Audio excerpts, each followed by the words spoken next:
Hey everybody, how you going? I'm doing this one early in the morning. It's 3:09 a.m. I'm still up. Just finished, well not finished yet, but almost finished opening up a Shopify store under me and my son. It's something called Father and Sons Designs 2020. And I just wanted to talk about a few things and maybe one day before I'm gone anyway, someone will hear this, remember me. I don't know. The world's a pretty crazy place. And it's really hard to get that message out there. A lot of people have been programmed, and you can't get through that subconscious. It's funny, but it's true. And it's just because they're human, and it's not their fault. Unfortunately, it's hard to put information in when you have so much other information inside. Um,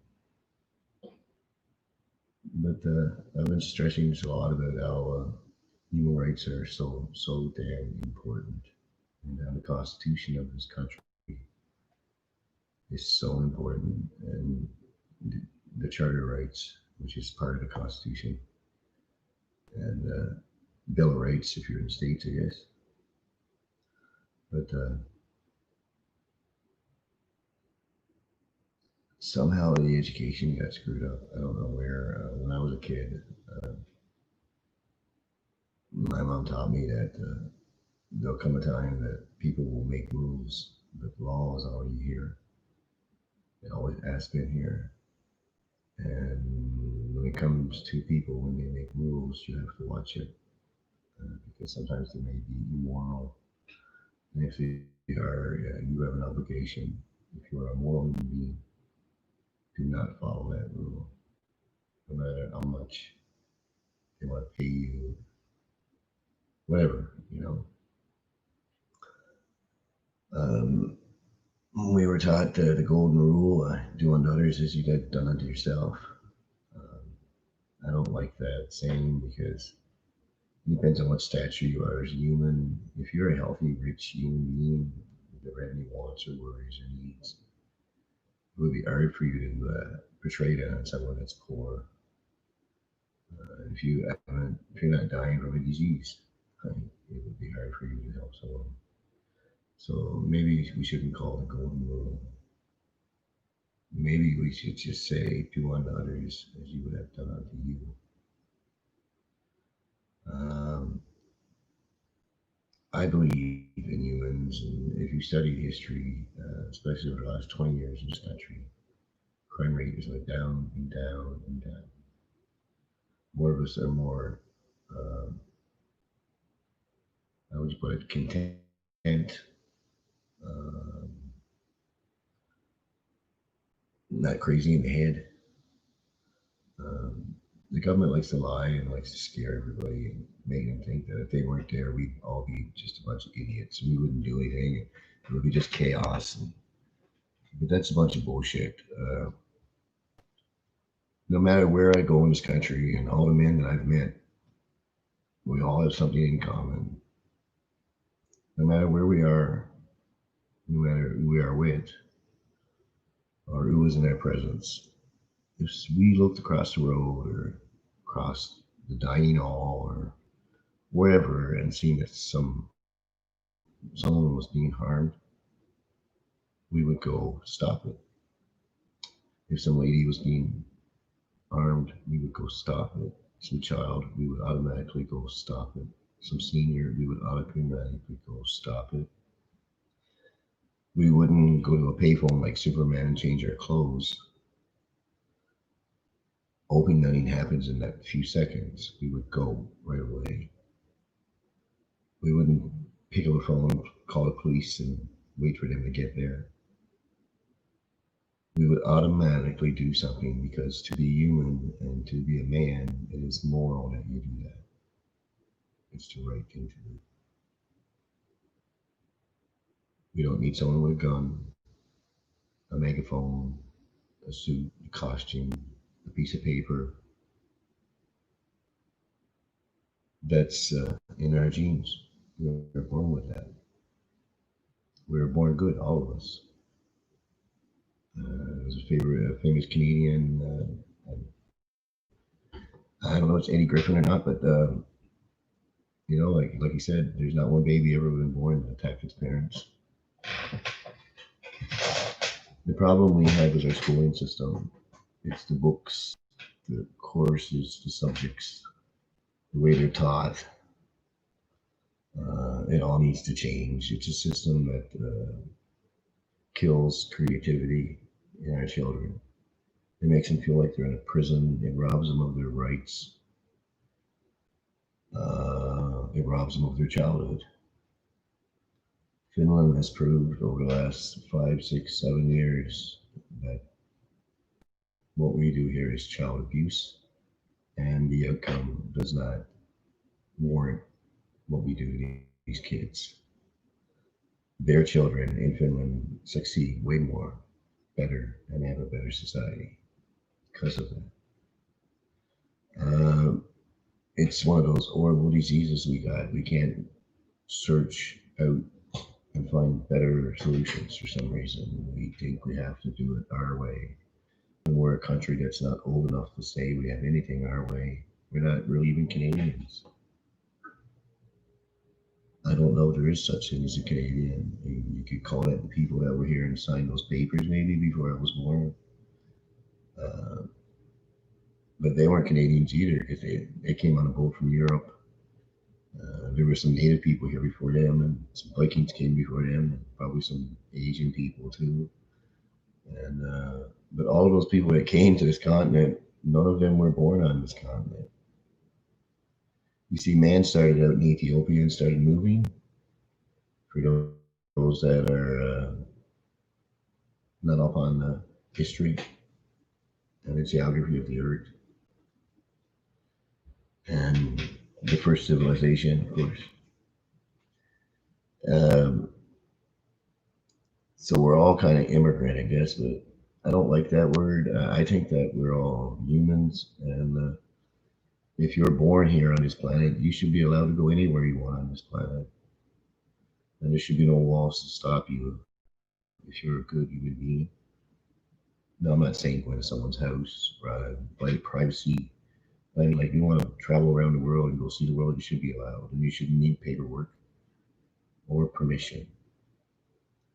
No human should bother you until you've done something to be bothered.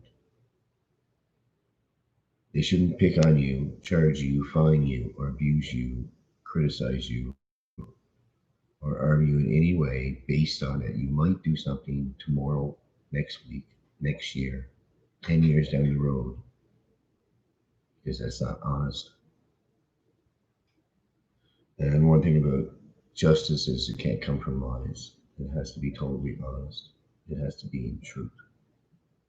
Because the consequences are too horrible, and too many innocent human beings get harmed. It is not a light thing, but I know today our RCMP and our judges, and oops, sorry, let's step back here. Our policy officers / security guards used to be law enforcement. Sometimes still are, but the majority of the time they act in color of law, enforcing policies, or you could call it rules. And that's no different than living on a plantation where the master who owns a plantation tells you what to do. And if you would pick up a law book, and I'm talking about their law books, you can't come at these people with opinions, and I don't believe in sharing opinions because I don't think I've been on earth long enough to give you really any good opinion. I would rather give you facts and truth. That keeps me out of it, and you can't blame me. I didn't write Black's Law Dictionary, Bolton Dictionary, or any other law dictionary out there. I just read them. I didn't write the Constitution in Canada. I wasn't born. I just read it. And I read it with a law dictionary because you can't read it if you don't. If you only know the English words from Webster's, you don't understand legalese. You don't understand the language of the business or the language of the sea. And that's how they trick you. Those looking over some things the other day, and I'm doing this lawsuit, and I want to sue the RCMP and the Newfoundland Constabulary, and if we could make this all Canadian, it would be even better. Um, there's a thing that says in Article 7 in the United Nations Charter of Rights and Freedoms, and also in our charter, I'll tell you, because I don't like to talk crap. Um, yeah, it's in the States, it's Title 18, Section 242, and it's about deprivation of rights under color of law.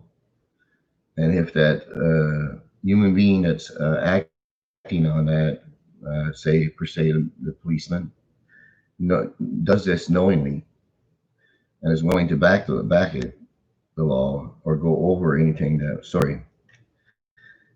knowingly, he's breaking the law, and because he doesn't have that right. And I wanted to go back to that thing, like I was trying to say. It was Article 7, the United Nations Charter says that you have a right to be in person. You also have a right not to be in person. And there's a couple other things too about a lot of people don't seem to understand difference in terms like automobile. If you look up in the law dictionary, the term automobile is listed as something as consumer good, which means something that you can own. Like when you go shopping, it's not. And something that you can own, like consumer goods, there is no law that makes you register it, and there is no one can tell you what to do with it because it's yours. And we have that right under the Constitution to be secure of our property and our persons. So people need to start practicing when you're out there dealing with Mounties. One of the things I'm trying to get through the most, because this is the most important magic word that you'll ever know and understand. You'll be a Merlin for life. The most powerful thing that you can do. If you haven't armed anybody and you've broken no law, the most powerful thing you can do is remain silent. Don't give anybody anything. If someone asks you for your name, you don't give it. What you do is you offer it in exchange. That means that if you're giving your name, you need their name, and that's their full name. So you'd start off by saying, I am Todd. Who are you, officer? And he would say, well, I'm CC. I'm Officer Carl Smith, whatever, or Constable Smith, whatever. And I'd say, well, your first name is whatever, and we'd be Carl. And then he'd ask me my last name, and I would say, well, can I have your last name, officer? Can we exchange? Because what you're doing, and you don't know it, is you're acting in commerce. The Mountie is really doing business with you, like in a store. And that's why they're called charges. And every time that he gets you to sign that little ticket, it's ching, ching, ching for the department. It's a part of their revenue. And they're enticed to do it. If they don't get enough tickets, they can be sent down to do crappy duties that they don't like, like standing in the middle of the road all day, flagging traffic or whatever, in order to get promotions. We know this. We've proven this. That's out there. You can find it on YouTube. And so they have an incentive to really want to rob you. My big thing is that it pisses me off. How is it that a Mountie is allowed to lie in order to deceive me, in order to get money in me? But I'm not allowed to lie and deceive you or anyone else to get money in it. That makes me think that they're above the law, and they're not supposed to be. It's another thing that's really cool would be to, if you can't stay silent, and you don't want to. And because me, I would just stay silent, even if they wanted to arrest me or whatever. If I had to speak, anything I'd say, my first words would be that I'm doing this. Anything I'm saying or answering questions, giving you is done under duress and stress. I am scared for my life. You have a gun and I don't, and I don't know you. You know, so not telling me lies.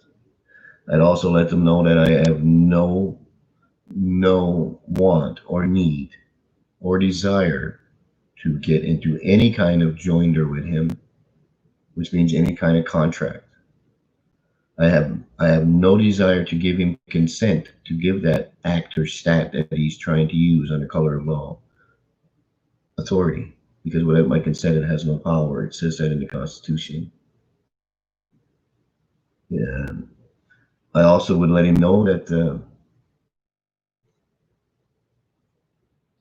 if we are going to be here, I have a fee.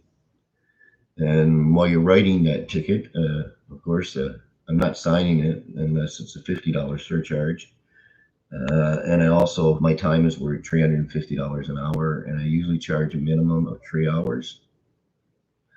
And I would get him to understand all of that, not force him to say yes or no, just understand. And I would videotape all of it, of course, because the magic tricks with the words are anytime you say answer a question, say yes, you're incriminating yourself and you're accepting their jurisdiction. And I always use this one word. It's pretty common. It's called understand. And we all know what that means. We all went to school and got our grade 12s. Some of us went to college too and university. Me, I didn't go to university, I went to college. But the Webster's term and the Black's Law term is totally different. In Black's Law, the word understand means to stand under something. So if I'm asking you in legalese to understand something, I'm really asking you to stand under my authority. Another thing too is that in Canada we have two jurisdictions in the court. We have a common law jurisdiction. We also have a civil law jurisdiction. Sometimes you could call it a martial law, military court style, admiral law, canon law. That all flows under the civil side. You see, because Canada is a corporation and it is ran by code, just like America, Australia, New Zealand. They all run under what's called the Universal Codes, UCC Act. And that's where you get remedies for dealing with these business courts because they're held to the Universal Codes. I don't know how to go any farther with this right now because it's late in the morning. I started this to talk about a civil lawsuit I want to do. It is not right for me to come up to you when you're at home or in your automobile and you're out shopping and tell you that you are employed at work and you're a person right now, even though there is nobody paying you to do anything. And by getting you, deceiving you, and telling you that a driver is someone that, I don't know how to put this, uses an automobile for convenience, because that's not true. In order to call yourself a driver, so stop lying when you're out there and you're just shopping. If you are not being paid to steer that wheel, if this instrument that you have is not being used in a commercial capacity, you are not a driver. You are a traveler. And your car is not a motor vehicle. It's an automobile. You see, the terms is what they kind of like stick you on. And for some reason, we've been educated to, we have many different words spelled differently, but they all mean the same. And that's not how English language works. And in Canada, they let you know that the official language is French and English. And they don't have different words. Cat is CAT. You can't spell DOG and say that's a cat. So when you see the word LAW, don't assume that LEGAL means the same, because it doesn't. And there's some other little tricky things they've done with the language too, because they know most people don't know English. They had these little prefixes in front of them, like DE, which is, they're Latin. They're not from England. They're not from the English language. And but basically what they do is they make whatever word comes after it void. When you go defendant, that means no offendant. You're not a defendant. Simple as that. I would love to share more. I'm learning how to parlay, because even the stuff that they're writing and giving you these tickets, they're all foolishness, and they're not legit under law, under UCC codes, under the English language. How you're supposed to write things. There's little ways that you, if you learn this, you can cancel out almost all the stuff they send you. Um, they don't. I don't know. They don't. They stopped bothering me, which is pretty cool. For a while, I was getting some bothers, and I'll tell you about me. Um, I had been traveling. It was my first time at it, actually, giving it a shot to see what was going to happen. So it was just after I found out that I was not allowed to work no more, and I've been automatically retired by my doctor, and now I'm on a fixed income, so I don't have a lot of money. It's not like when I was a bricklayer and I had lots of money to throw around when I worked. I made good money, so I thought to myself, I do have these rights that my family and many Canadians' families gave children for overseas, in the First and Second World War. And, I thought to myself, these rights, they mean something, because rights are rights. They can't be taken away by government. They don't come from government. They can't be taken away from another human being. I mean, there's something that millions of men and women died for. That's why they say they're inalienable, and they come from God. So a lot of people don't believe that, unfortunately, but that is the truth. And another thing I've learned over the years is that if you don't stand up for your rights, you won't get them. And sometimes that's not easy. So I'll start off with my first journey, and give you a little bit about my first experience. I was in Gander, and I was on my way out, and it was raining, and there's a big hill coming outside of Gander there, and the brakes are bad on the truck I was driving. Well, the truck I was using, and yeah, I let it roll. At the bottom of the hill, there was a Mountie, and I got her up to about, I think, maybe it was a 60. I think I was doing 86. And so I ended up, the guy pulled me over. I knew it, because as soon as I went, seeing him, I tried to slow down a little bit, and I did. And the lights came on, and he had someone else pull over. But anyway, so I pulled over to the side of the road, and up he come. Right away, you were speeding. And I could have challenged that, of course, because radars can be faulty too, or you might not have one, and you're entitled to a printout. Um, but I didn't bother with any of that. I just figured I'd play it along. It was my first time, and see what would happen when it comes to the traveling part. So I ended up, came up to me, introduced himself, told me who he was, told me why he pulled me over, of course, and asked me my name. And I told him, I said,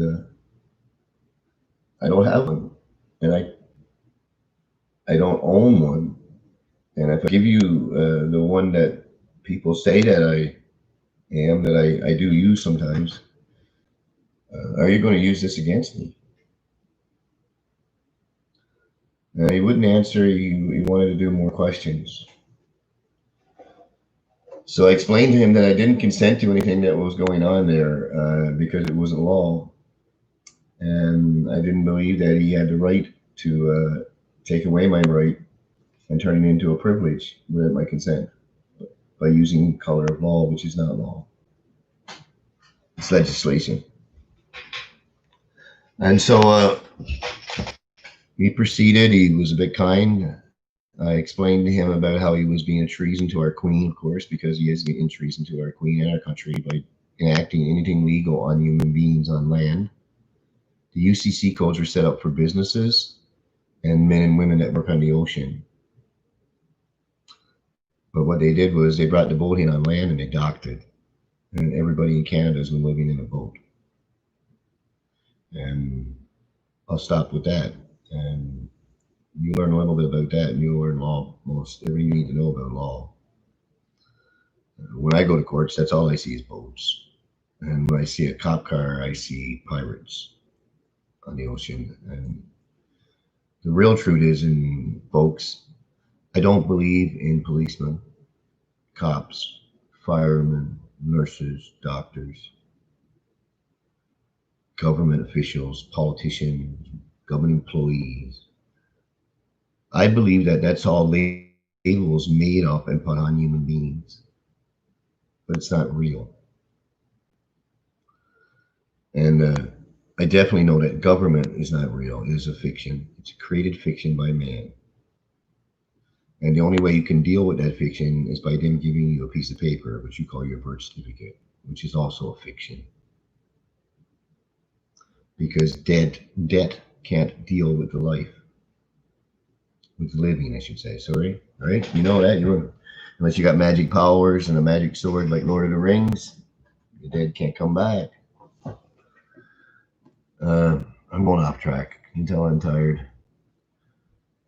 Anyway, I explained to him that anything that I was going to give him, I would give him under duress and stress. It would be all done under duress and stress because he had a gun. I felt he was violating my rights. I was intimidated by that gun and by him in his uniform. And if we could proceed. I also told him that I would be. He needed to write down a few things and explain to him that I charge $350 an hour, and to him I told 4 hours minimum. And for any piece of paper that I have to sign, I charge $50 for my signature. So this all got recorded because he had a camera, of course. I had a cell phone, and we went through the process. It worked out. He towed the truck. Tow truck driver came. He was going to leave me on the highway with my groceries, but the tow truck driver was nice enough to take me back to where my parents lived, just down the road from where the truck was being towed. And I told him that my father would come pick up the truck. He went about his way. I got a ride back. Was given some paper. I signed it under duress. Me and my dad went up to the impound, paid the $100, got the truck out. My dad drove it so far as their cottage, and then he got out, and I got in, and I traveled home with it. Cost me $100, but I'll get that back.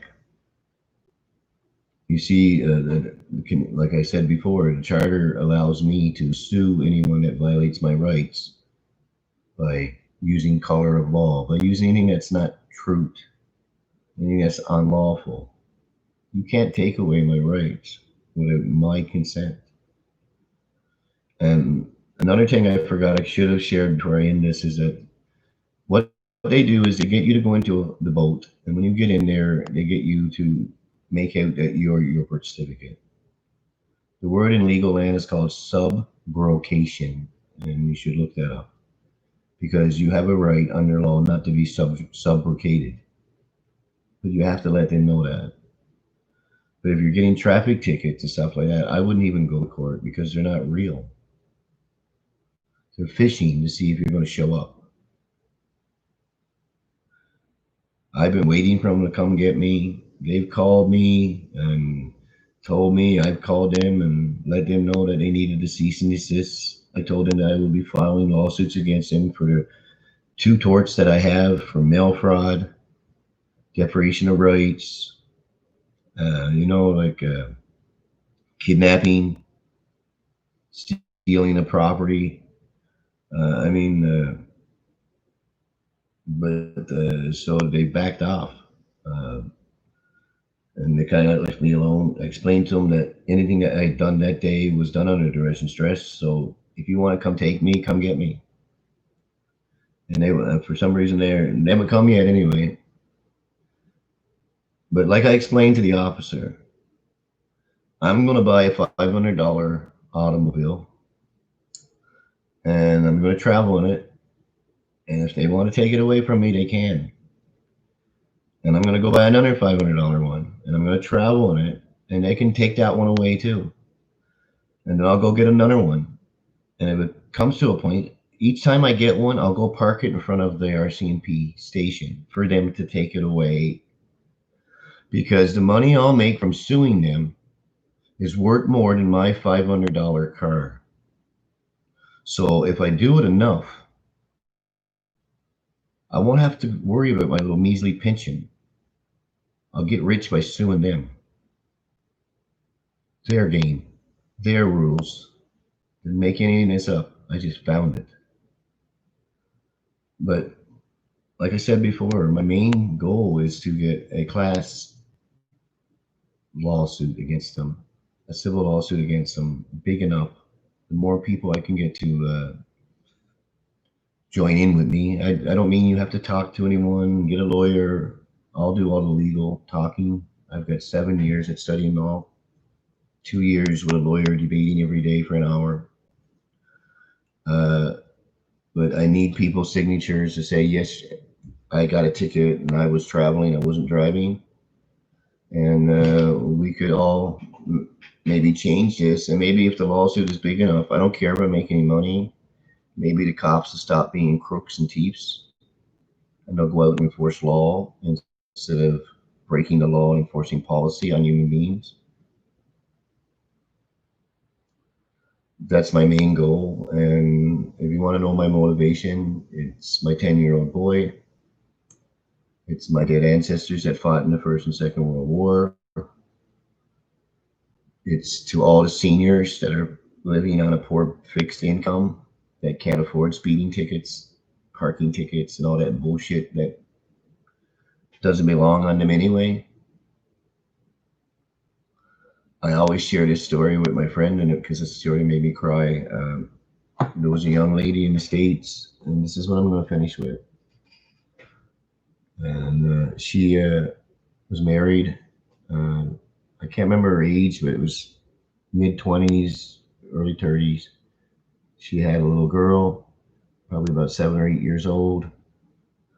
And the husband decides to get up and walk away and leave them with everything, all the bills, the house, the mortgage, everything. Well, she does the best she can, and she's holding things together. She doesn't have no money to go have coffee with her friends or entertainment in any type of way, but she gets a second-hand job, part-time job, and hobbies or whatever, and between it, she's able to keep the house and her car, her automobile, and her daughter, of course, and they stay afloat. Well, one day while she was at work, somebody kicked her tail light and smashed it, or bumped into it, or whatever. And no, let's go back. I think that's what it was. I'm not sure on that because I don't want to lie to no one. But anyway, She was traveling home from work. The cop pulls her over, a crooked cop, of course. I'm hard to say good cop because the good cop won't rat out the bad cop. But the bad cops will make sure the good cop gets fired. And there's evidence of that. Lots of video evidence of that. I know 2 policemen on YouTube came out, told the truth, said they supported the Constitution, blah, blah, blah. Both got, no, they both fired. I could show you videos of a cop that just got hired in one state that was fired by a police department in the next state for being fucking a bully and abusive and violent towards people. It's crazy. But the only remedy we have is to sue them in court. So I hope we all get enough people together to really make a change. And to finish my story about the young woman and her daughter,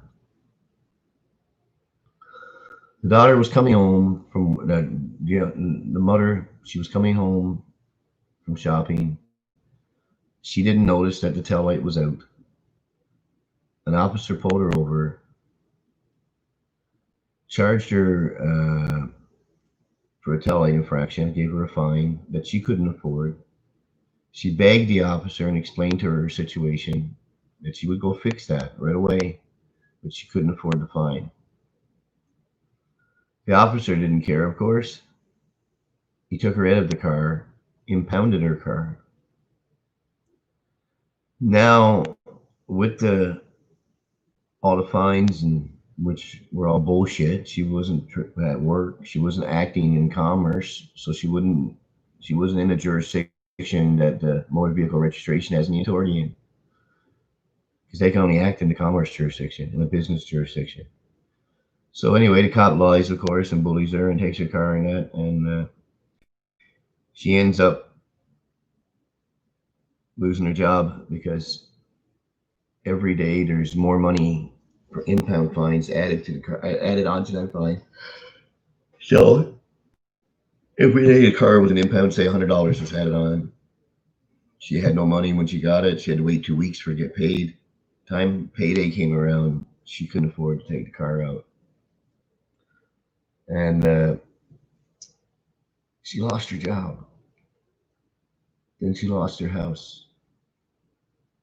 And that poor mother and her daughter wound up living on the street, sleeping behind a school in a basketball court. That's where they live. And it broke my heart. You're seeing my sissy side because I cried and I couldn't understand it, and it broke me, it pissed me off so much that this innocent woman, this innocent little girl, could be abused by this white piece of shit.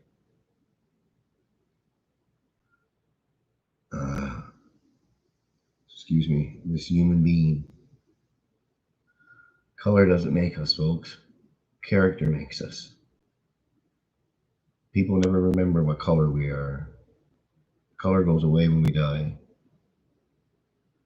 And if you close your eyes, we're all black. And we all were one time, because the first human ever to walk on this planet was black. Or, I don't know if it's black or light brown or whatever. I don't know. I just see people, and I know there's good and bad ones in every flavor. Just like there's beautiful women. There's Caucasian colored, there's Caucasian women, Asian women. I mean, they're all human beings first, and they're all women first. They might look a little different, read some different books, but that's the only thing that really makes them different, because they can read our books and act and do the same things we do, give them the opportunity. So I just believe there's good humans and there's bad humans. And I believe that most humans are good. But it seems like that little minority of bad ones seem to get to have all the power, all the say, all the fun. And that's time for it to stop. And it's time for us as law-abiding citizens to stop picking on our neighbors, violating them. True ignorance, true laziness, true fear, through cowardness, whatever. I don't know what to say. You don't have to have a lot of money to help someone. If you're poor, go learn the Constitution. Go learn your rights and start teaching them to your loved ones and your neighbors. You got time, right? You're not at work. And if you have a job and you don't have a lot of time, that doesn't mean you can't become a better human being. And before you pick up the ballot to vote, why not ask the politician what is decisions that he's going to make now, these acts or stats that he's going to implement? What are they going to do to not just you and your family, but how are they going to impact your province or your country or your neighbors or this planet? Most of all, how is it going to impact other humans? Because you shouldn't support something that does harm to other humans just because it benefits you. That's inhuman. And I don't think that all of us out there are inhuman. I know some of us have been for a long time, but inside we know that we're better, and we know that things are wrong, and we know that this is not the way we're supposed to live. You know, to say that there's nothing wrong with Canada, you'd be a fool. But we're not going to fix Canada unless we first admit that there's a lot of problems in Canada that need to get solved. And the number one problem is to educate our government servants that that's what they are, servants, not gods, not bosses, not rulers, servants. And all of us, no matter if you're a government servant or a local human being in the community, we all have to follow the same law. And there is no different law because of uniforms, metal badges, pieces of paper,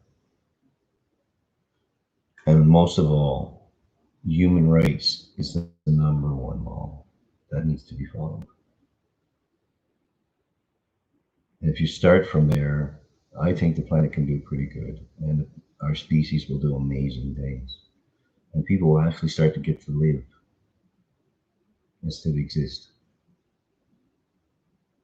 I mean, they've dumbed us down so much that we've had generation after generation of people believing it's okay to live in debt, going to work every day, bringing home money that's not worth a penny, not worrying that their children or grandchildren or your children or grandchildren will have to work to get it. They don't understand math. If $20 gets you 5 apples today, $20 should get you 5 apples 20 years from now, 20,000 years from now. You're not getting any more product. So something's wrong here. It pisses me off every time I think about my mom buying that pack of cigarettes for 88 cents or 90 cents or $1.10. When I go pay $10 and $12 and $17 and $18 for a pack, and it's the same one she bought. They ain't any better. No more in the box. 20 is 20. And I just don't understand that. It drives me nuts because there's only one way that can happen. That means somebody's robbing the money, robbing the value of the dollar, because the apples never went up in value. They can't. They are what they are. And I don't know. Canada is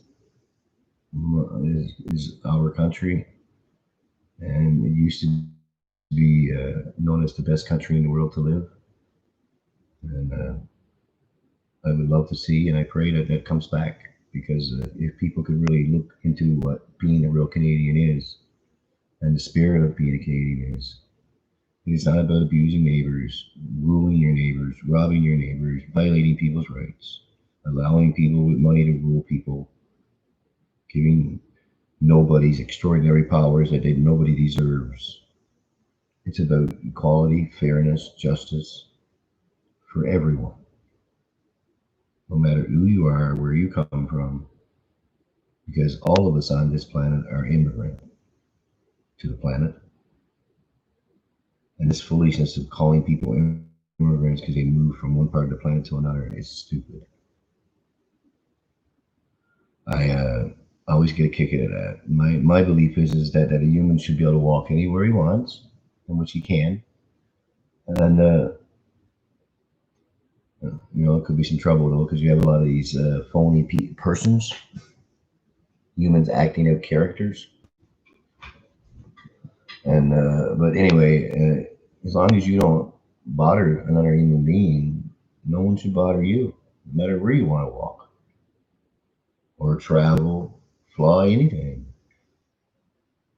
Until you've armed someone, no one should be bothering you. That'll make sense. Because my cat can walk anywhere it wants, doesn't need a passport or ask permission. We get sharks here. We had one here not long ago.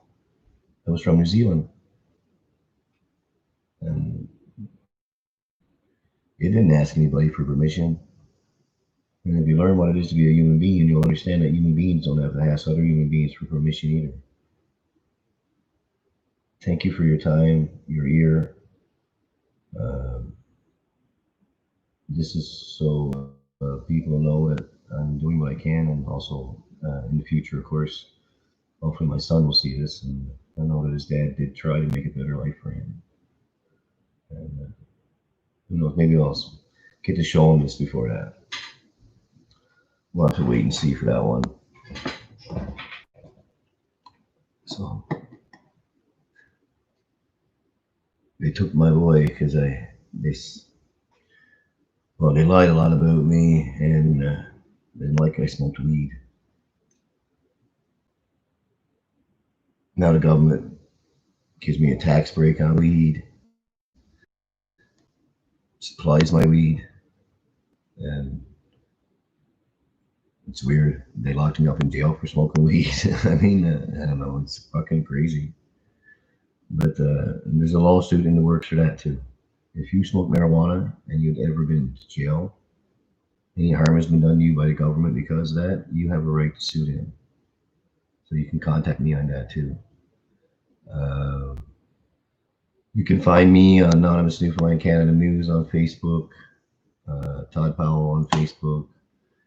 I'm also on Skype, on Instagram, on YouTube. I'm out there, and hopefully I'll meet some of you good humans and make more new friendships. And I'll finish with this.